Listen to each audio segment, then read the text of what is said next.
This is the Average to Savage podcast with Paul Guarino. Everyone and anyone, athletes, celebs, and much more. What's up, everybody? I'm back for another episode of the Average Savage podcast. I got my co-host, Aaron Burrell. Our special guest today, soccer journalist, Grant Wahl. Grant, how's it going? I'm good. How are you doing? We're doing good. I appreciate you coming on.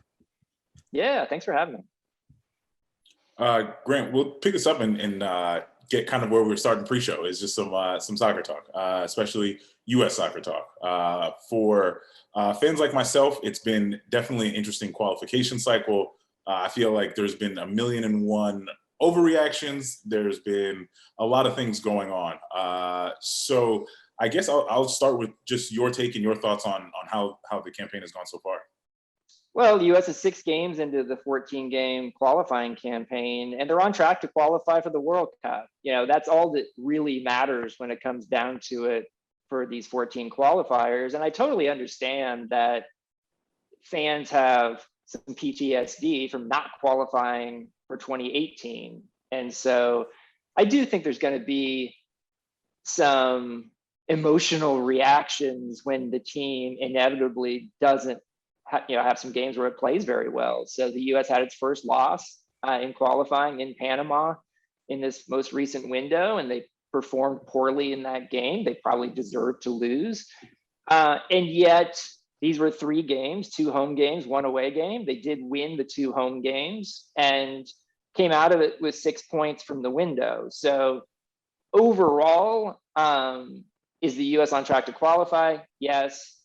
Overall, are they playing well? At times, yes. Are they going to need to get better for the World Cup itself? Most definitely, yes. But it's been really interesting to follow this U.S. team because it's so young. It's the youngest U.S. men's national team we've ever seen. And it's true that a lot of these guys are playing for big European clubs, but a lot of them haven't experienced, most of them have not experienced what it's like to go through World Cup qualifying in CONCACAF, where a lot of times it's not about the soccer. It's about how you can handle hostile crowds and bad fields and bad refereeing and gamesmanship from the other teams, and occasionally some good soccer from the other teams, and deal with the tough aspects of that maybe you don't encounter so much when you're playing for Barcelona or Chelsea or Dortmund. Definitely. And like you said, it's a very young squad. And with that, there have been players who have stepped up who, plenty of us probably, prior to the cycle starting would not have necessarily expected them to make the impact that they have made. I would love to hear who are the players who stepped up that have surprised you the most during the cycle so far. There's a few. Ricardo Pepi is just 18 years old, center forward with FC Dallas. Only a couple months ago decided to play for the United States national team as opposed to Mexico, which he was also eligible to play for. He's from the El Paso area near the border. And in his first game ever with the U.S. senior national team, a qualifier at Honduras, scores the game-winning goal and then scores 2 goals in the next game when the U.S. beat Jamaica, and is having a terrific MLS season to the point where he's likely to get bought by a European team in January, as soon as January. So Ricardo Pepi is like probably the biggest name that has emerged in these 6 games so far. But there's 2. Brenden Aaronson is a winger who's been pressed into more minutes because Christian Pulisic and Gio Reyna have been hurt. And Aaronson moved from Philadelphia Union to Salzburg in Austria just in January, and he's already improved by leaps and bounds since January. He's doing great in Champions League, where Salzburg is leading its group, hasn't lost a single game this season yet, including in Champions League, and he's performed really well, scored a couple goals for the U.S. in these qualifying games.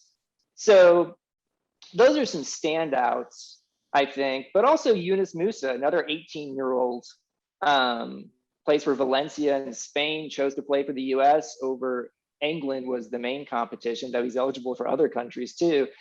And he's been a little up and down. He had a rough game in the Panama loss, but he was terrific at home in the 2 games this window against Jamaica in that win and against Costa Rica in that win.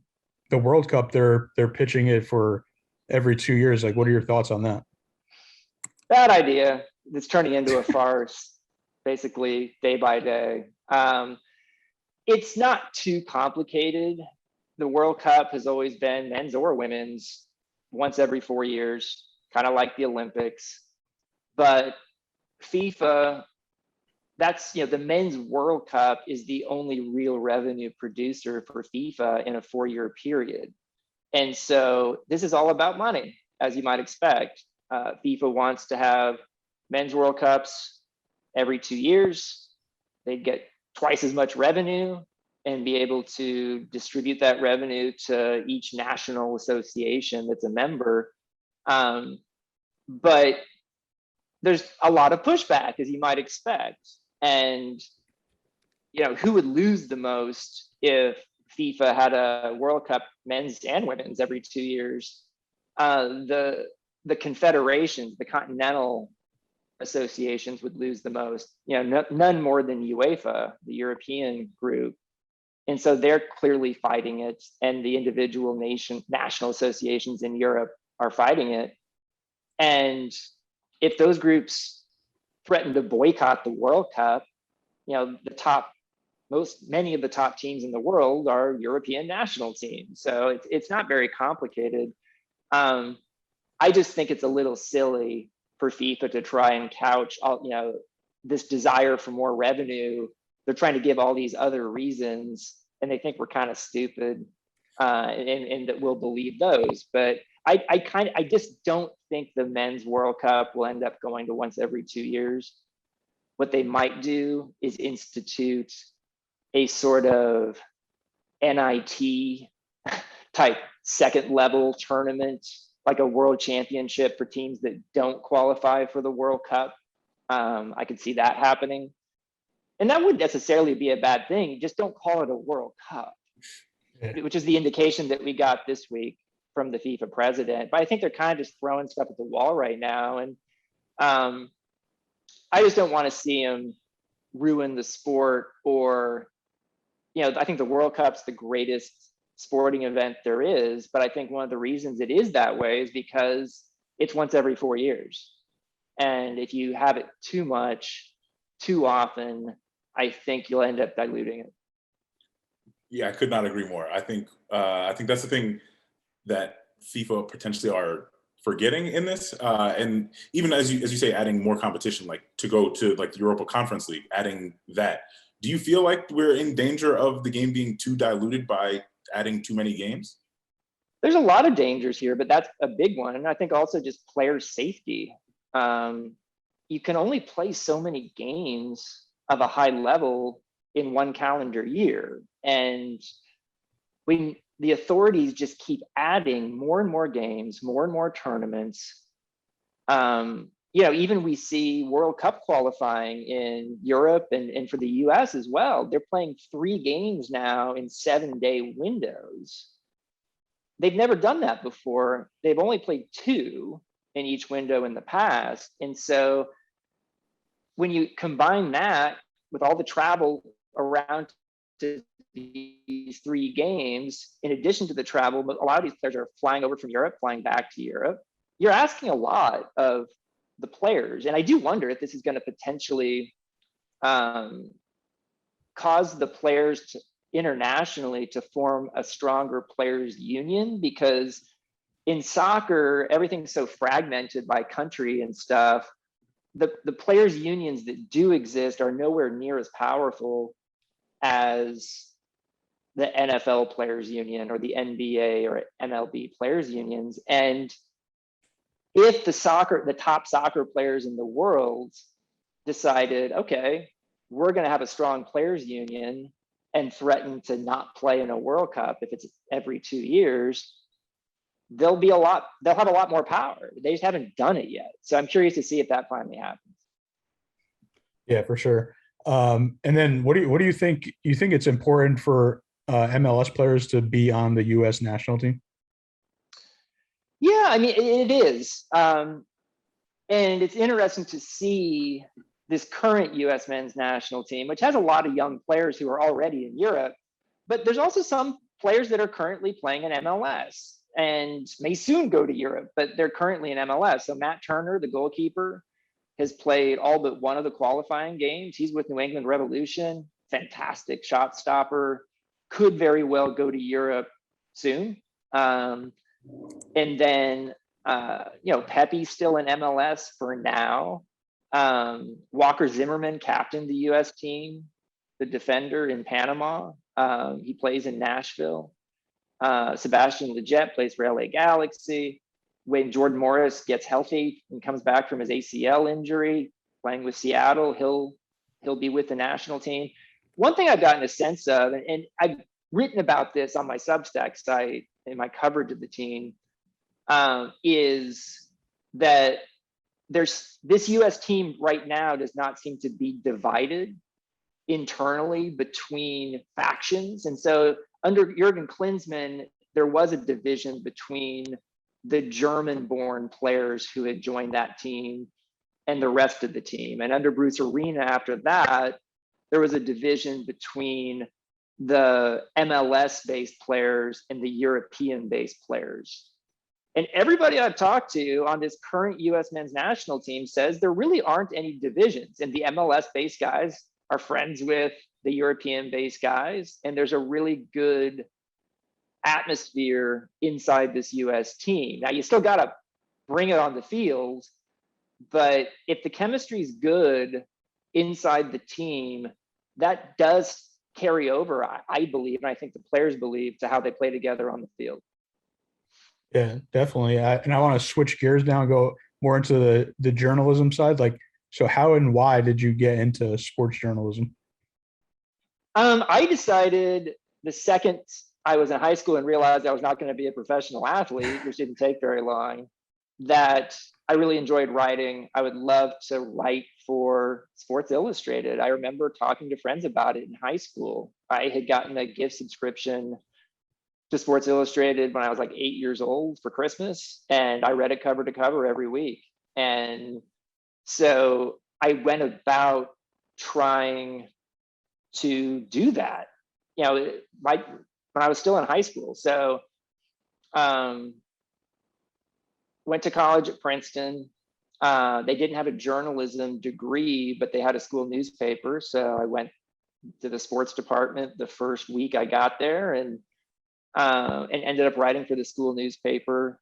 Ended up taking some really good writing courses in magazine writing as well, with some really prominent active writers, So like one of them was with David Remnick, who is the editor of the New Yorker now, and the guy who ran People magazine at the time, and this famous Vietnam War correspondent for the New York Times named Gloria Emerson, and put everything into those courses and ended up getting some wonderful recommendations from them when I was finally applying for jobs at the end of college.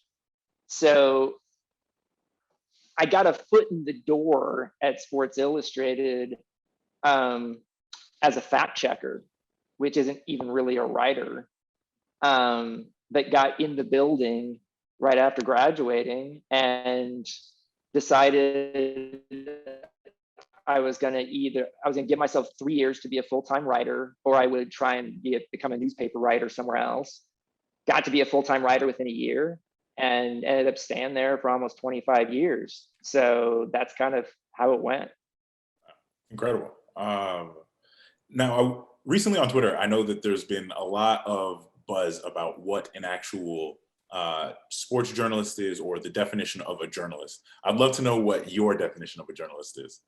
Oh, wow. I think what we do see lately is there's been a blurring of the lines between journalism and entertainment. And there's no reason that journalism can't be entertaining, but there is also entertainment that I wouldn't call journalism, right? And I don't want to get pretentious about anything. I think journalism's pretty straightforward, but if there's a word that I use to describe what I do, I would call it, I'm a journalist.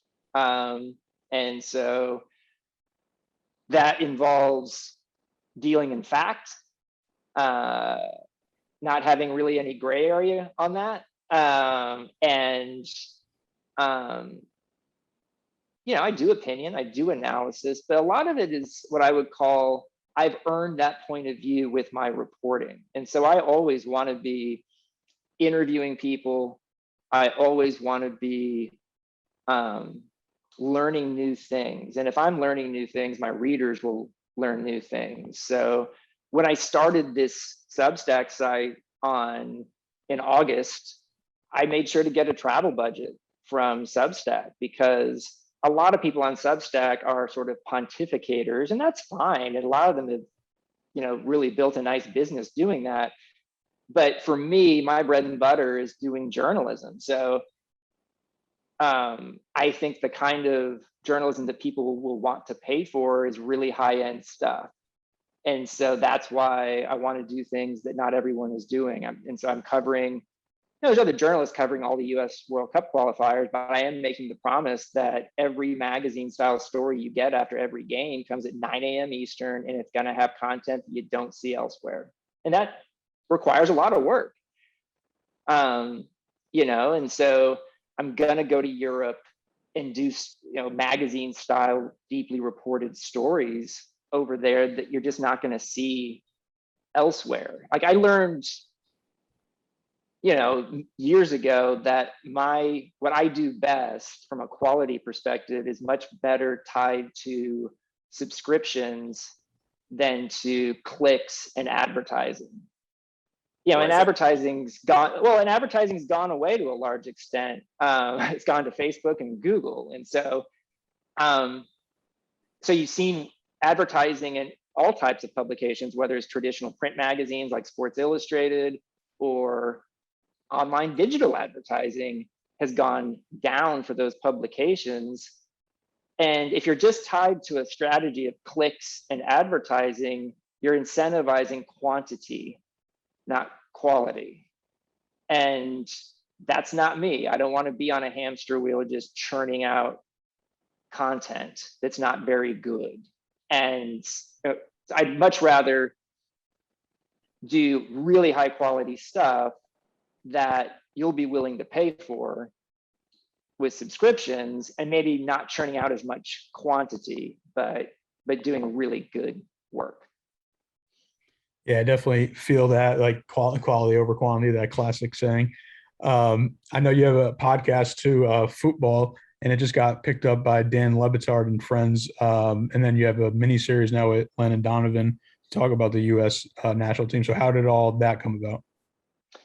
That's been really exciting, because I actually worked with Dan Le Batard. I was an intern at the Miami Herald when he was there back in the summer of 1996. So I remember playing, pickup basketball with Dan Le Batard and all these other great writers for the Miami Herald. They had an amazing sports department then. It was a wonderful 3-month experience for me. And then he co-founded Meadowlark with John Skipper, the former ESPN president. And I've known John for a really long time, and he's had a huge impact on the sport of soccer. He liked soccer. One of the few people at his level at ESPN over the years who liked the sport. And I give him credit for turning the World Cup into a truly big time event in the United States with ESPN's coverage, the way they covered 2010 in South Africa and 2014 in Brazil. It was absolutely first rate. And that was driven by John Skipper. So I met John back in 2006, and close to working together a few times over the years, and it hadn't happened, but we stayed in touch. And so when he started Meadowlark, I checked in with him to see if he was interested in doing some cool soccer stuff, and he was. And so this podcast that we do with Landon Donovan, the U.S. legend in terms of soccer, we have these instant reaction podcasts that we do after every U.S. World Cup qualifier. And Landon and Chris Whittingham, the guys I do it with, have been terrific. Really enjoy those conversations. I think listeners are too. And then I also have a twice weekly podcast that is with Meadowlark. It's kind of a partnership. And I've been doing that podcast since May of 2020. We've done over 160 episodes. They're based on interesting interviews with, a wide spectrum of soccer people. and then Soccer Talk, generally with me and Chris Whittingham, who's also on the Levitard show. Now, I know you joined CBS Sports recently as well. And as far as, we've had a lot of networks in just my time growing up that have covered soccer. And I think currently, I think CBS is doing a phenomenal job. So I would love to hear what that process was like joining and how you've liked it so far. Yeah, I mean, CBS is doing a great job with soccer, and they went from 0 to 100 in a very short amount of time. They basically hadn't done anything in the sport, and then they got the UEFA Champions League rights, which that's the premier club competition in the world. So clearly the strategy with CBS is they're using soccer to help build their Paramount Plus streaming service, because that's where most of their soccer rights are. And so I've been in talks with them for a little while. And where we eventually got to was, I'm going to do TV appearances for CBS, talking soccer, which started recently. I was doing reports from the 2 US home games during World Cup qualifying, and then documentary films. And I think it's really cool that CBS doesn't have to be doing their own documentary films on soccer for their Paramount Plus service, but they are. And so their strategy involves quality as well. Like, if you're going to charge a subscription fee, you're going to need to give readers quality. And I think they've been doing that on the game broadcast, but for them to add the soccer docs, I'm really excited about the projects that we're embarking on.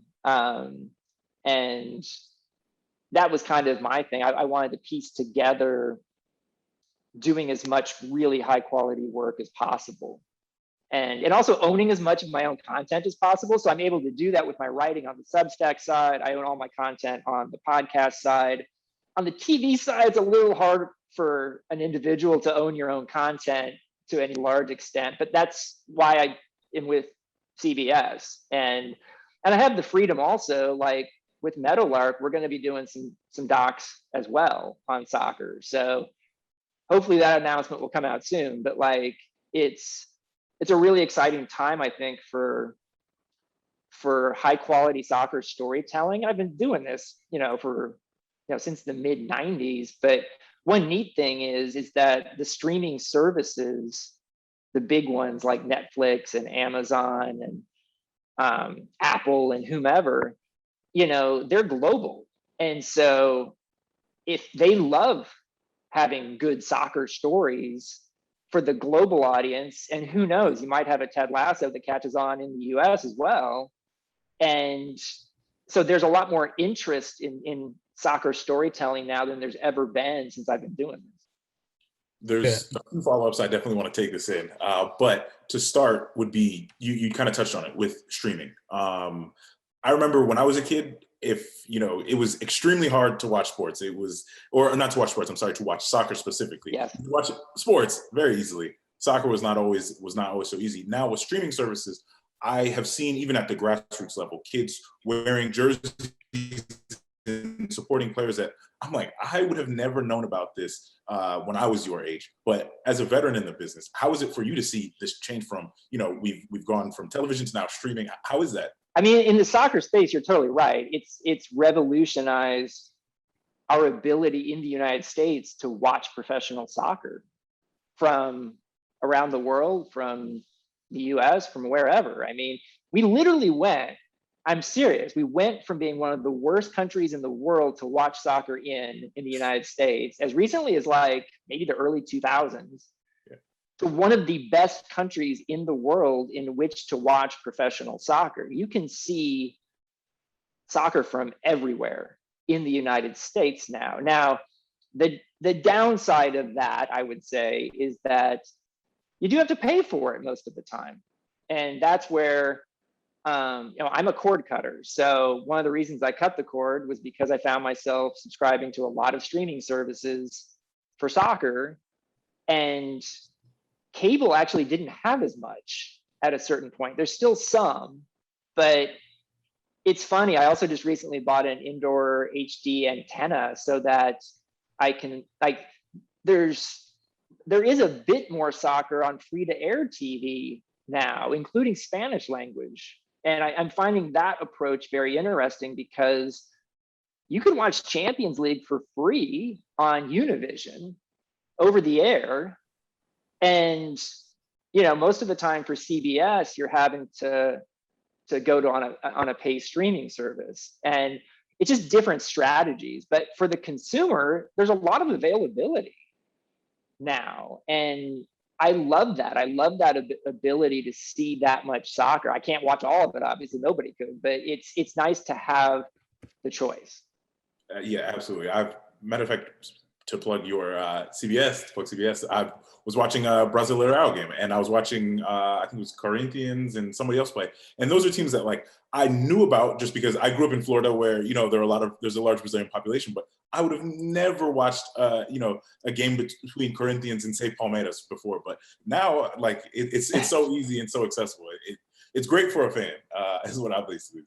Yeah. It is. I mean, even like, one thing I love watching is UEFA packages all their World Cup qualifiers, and so you can see all of them.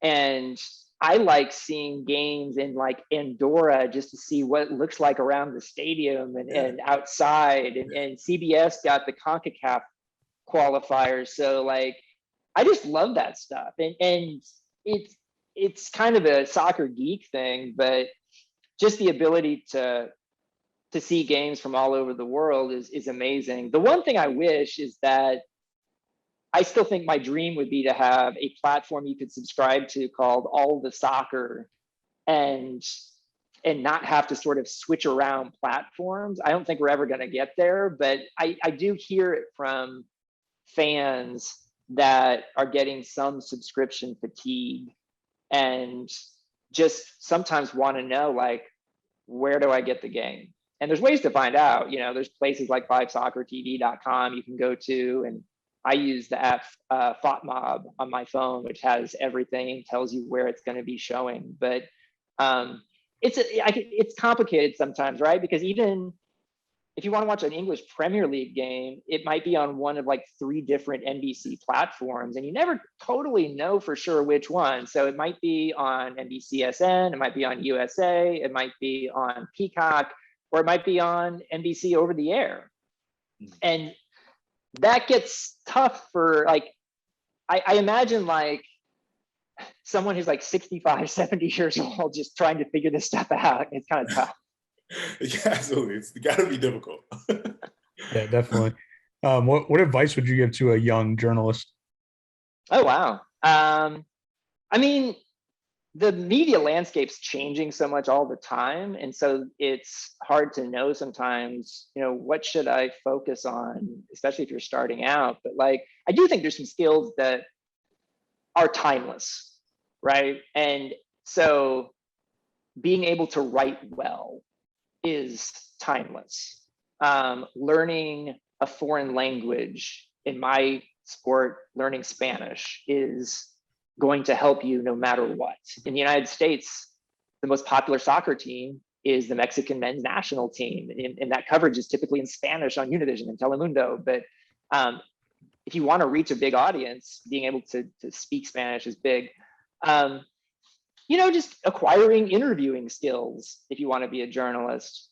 One of the best lessons I ever learned was in my internship at the Miami Herald, and the sports editor there, who said, ask questions you don't know the answer to, which is actually a pretty great piece of advice, because if you do your prep work and know your stuff, you don't just want to do what you often see in sports journalism. A lot of times journalists just ask a question because they're looking to get an athlete or a coach to say what they want them to say.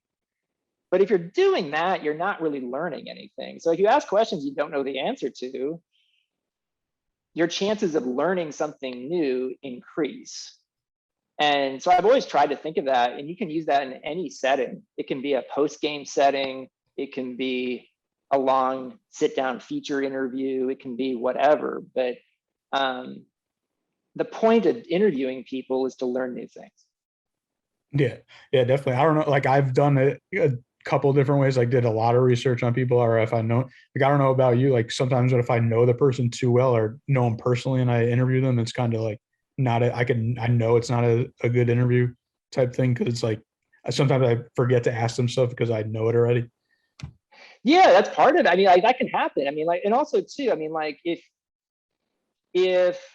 you listen to my podcast when I'm doing an interview, or if you listen to a US soccer press conference that I'm on, my questions, they're not perfect. I mean, I have some stinkers probably, but like my questions are probably a lot shorter than a lot of the questions from other journalists. And I think you're much better off, especially like in a press conference situation. I sometimes yell at like the White House press conferences too, because too many journalists do this. They'll ask multi-part questions, and then you're going to get like lame answers for both your questions. Or they will go on some long speech and kind of try to show how much they know in their question. And I don't try to show how much I know in a question. I mean, like if I can ask a short question that I don't know the answer to, I think my chances are higher of getting a useful answer where we'll learn stuff. Yeah, for sure. Are you ready for some fun questions? Sure. All right, what's your favorite game that you ever covered? Oh wow. So many possibilities.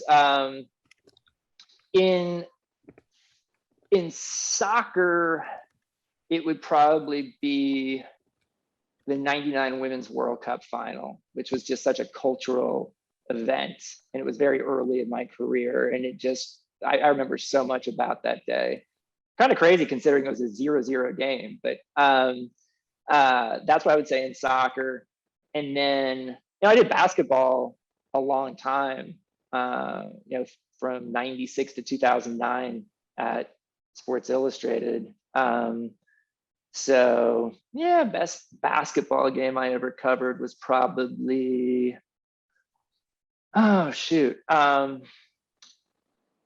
there's some really good NCAA tournament games over the years, which I really enjoyed. I remember Illinois, Arizona, 2005. They got Illinois to the Final Four. It was just an amazing game. Gonzaga had several great tournament games.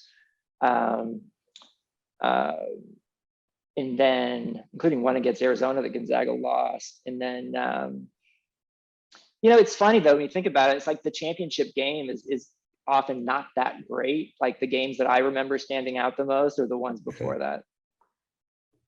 Yeah, definitely. Who would be your dream interview? It doesn't have to be a sports related interview, just any. Dream interview. I think it would be fun to interview the current Pope about soccer. I'm still actually contemplating trying to do this because like he's a soccer fan. He's from Argentina. He has a favorite team, San Lorenzo. Lionel Messi, who's also Argentine, just sent him his jersey. I think it'd be awesome. I have this idea for a story, and we'll see if I ever pull it off. But talking to people either like the Pope or even the President of the United States, I think it would be fun to tutor the President of the United States about how to do soccer small talk with other foreign leaders.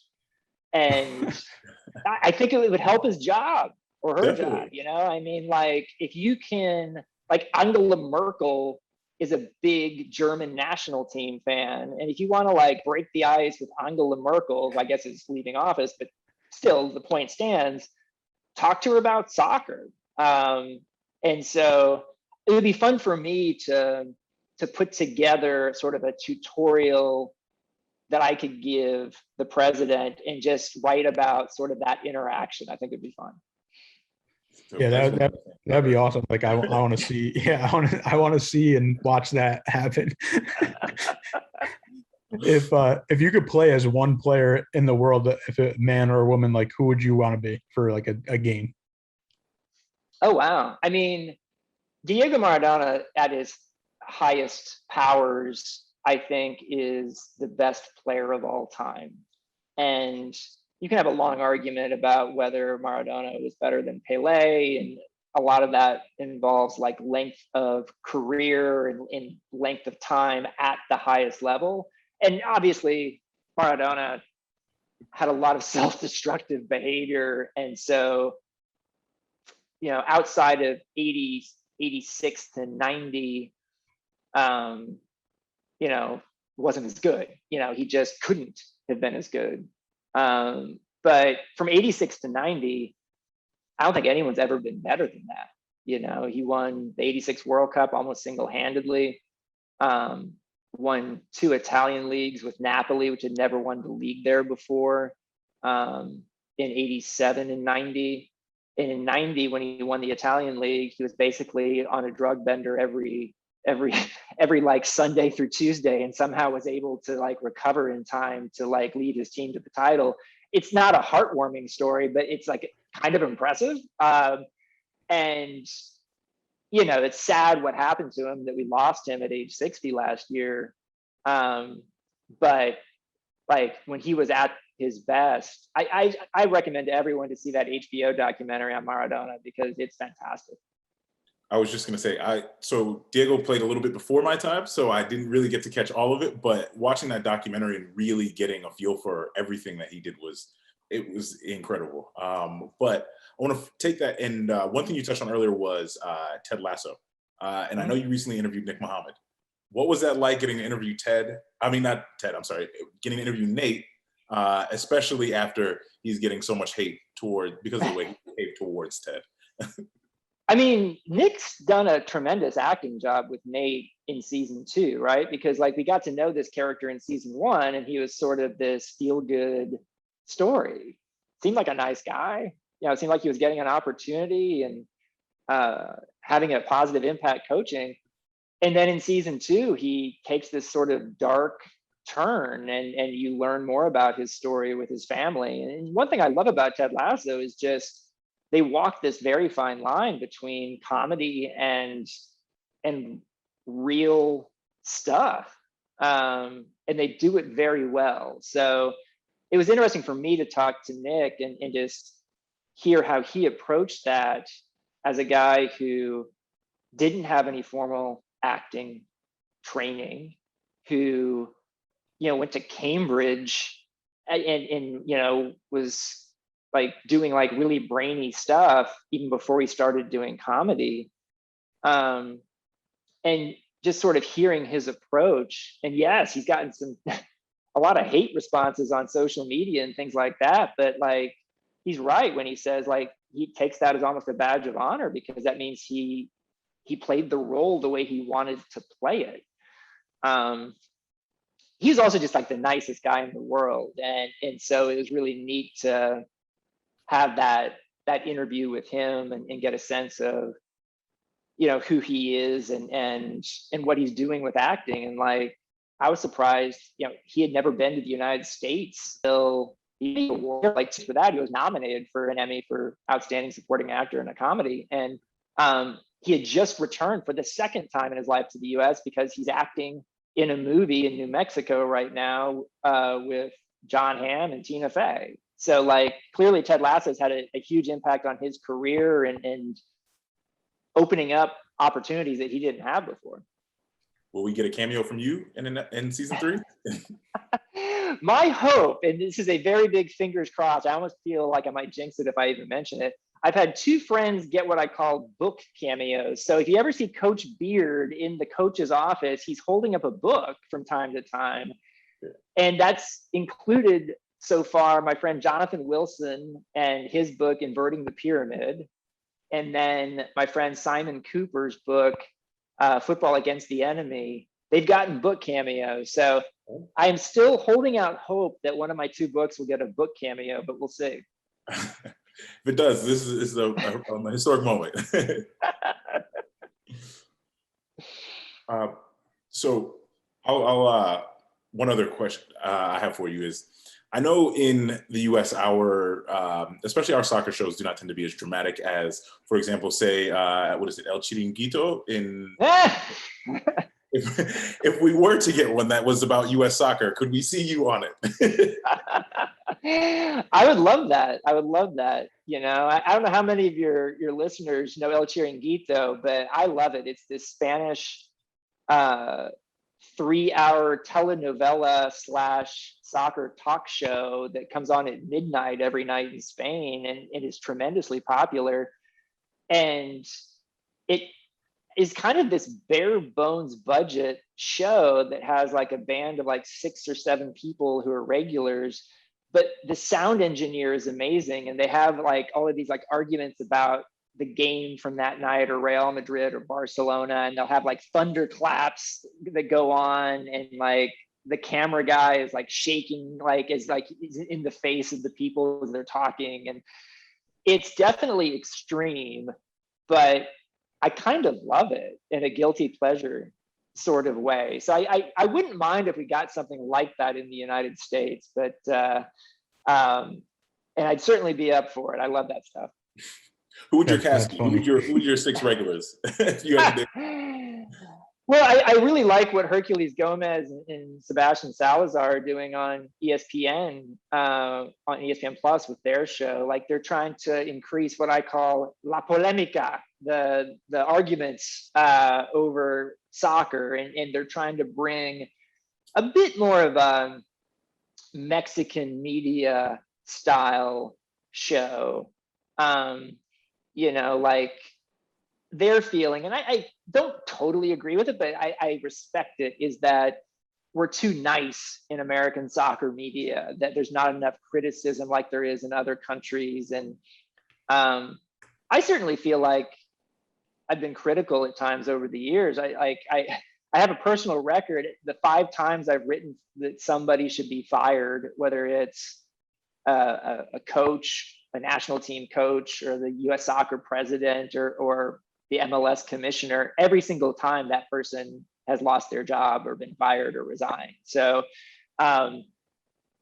like that's one of those things that if you're going to do it, you better hope that like it actually happens. I have my friend Henry Winter, who's very prominent writer for the Times of London, was telling me on my podcast once about how he wrote that Sir Alex Ferguson should be out at Manchester United, and that didn't happen. And Sir Alex Ferguson never let Henry Winter forget that. That's funny. Last one. What's something people don't know about you? Oh, wow. I am a really good cook. All right. And they may know that about me if they follow me on Instagram, but like I taught myself how to cook in 2000. My wife started 12 years of medical training, and so she had no time to do anything like that. And so I got really into cooking. And for me, it's a nice stress relief. I enjoy doing it. I like good food, and I like to host dinner parties. We do, and have people over. And even though I grew up in Kansas, a very finicky eater, my horizons expanded quite a bit, starting in about late 90s, 2000. That's awesome. Well, I appreciate you coming on, and could you let the listeners know where they can follow you and find your podcast? Yeah, so I'm on Twitter at Grant Wahl, WAHL. My podcast is called Fútbol with Grant Wahl, FUTBOL. It's on Apple and Spotify, wherever you get your podcasts. And all my writing is at grantwahl.com. So you can sign up for free and get some of my posts, or you can sign up as a paid subscriber and get all of my posts. But it's a lot of fun these days to have places like that for my content, and be busy still with CBS on the TV front and everything. Again, I appreciate it. Yeah, thanks so much for having me.